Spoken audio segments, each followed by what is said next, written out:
Exam season కదా, స్టూడెంట్స్కి చిన్న టిప్స్ అనమాట. నాకు తెలిసినవి, నేను పాటించేవి, సక్సెస్ అయినవి.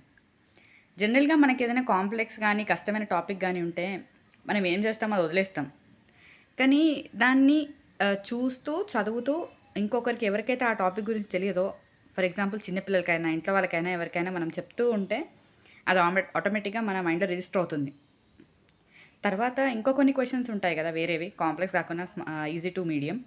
అవేం చేస్తామంటే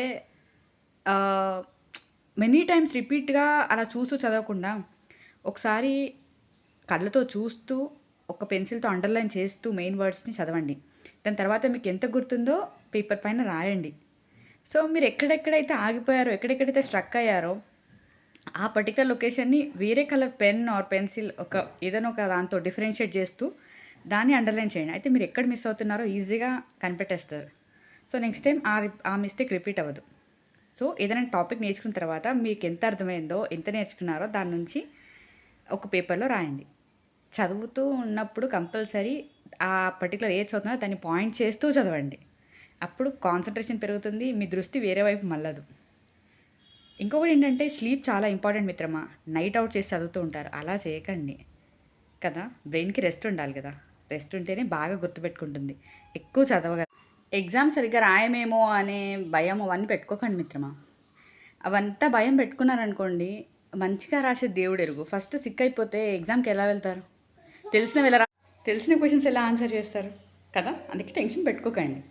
మెయిన్గా ఏంటంటే ప్రీవియస్ ఇయర్ పేపర్స్ని ఎక్కువ కాన్సన్ట్రేట్ చేయండి. మీరు ప్రిపరేషన్ రివిజన్ అయిపోయిన తర్వాత మీకు అది చాలా హెల్ప్ అవుతుంది. ఇలాంటి టైప్ ఆఫ్ క్వశ్చన్స్ ఎలా అడుగుతారో అని తెలిసిపోతుంది. ఆల్ ది బెస్ట్, బాగా రాయండి. మెయిన్గా సమ్మర్ సీజన్ కదా, చాలా ఎక్కువ వాటర్ తాగుతూ ఉండండి. వాష్రూమ్కి వస్తుంది, బట్ అయినా బాడీ హైడ్రేటెడ్ ఉంటే చాలా ఎక్కువ చదవగలరు. జ్ఞాపక శక్తి కూడా పెరుగుతుంది, క్లీన్ మైండ్ ఉంటుంది, రిఫ్రెషింగ్గా ఉంటుంది. ఓకేనా. మధ్య మధ్యలో లేస్తూ ఉండండి, కంటిన్యూస్గా చదవకండి. ఓకేనా. టైం షార్టేజ్ ఉన్నా కానీ, ఎక్కువ వ్యాస్ట్ సిలబస్ ఉన్నా కానీ అదే పనిగా కంటిన్యూస్గా కూర్చొని చదువుతూ ఉండడం వల్ల స్ట్రెయిన్ అవుతారు. ఓకేనా. దానివల్ల ఎక్కువ ఇంట్రెస్ట్ రాదు తర్వాత చదువుకోవడానికి. ఒక పాయింట్ తర్వాత మధ్య మధ్యలో లేస్తూ ఉండండి, ఒక వాక్ చేస్తూ ఉండండి, చిన్న వాక్, అమ్మతో నాన్నతో మాట్లాడుతూ ఉండండి. అలా ఇవన్నమాట టిప్స్. ఎట్లా ఉన్నాయి, బాగున్నాయా? మీరు పాటించే టిప్స్ ఏమైనా ఉంటే కామెంట్ చేసేయండి. వెళ్ళొస్తాను, మీ అలుపెరగని బాటసారి. Please do subscribe to our channel అలుపెరగని బాటసారి.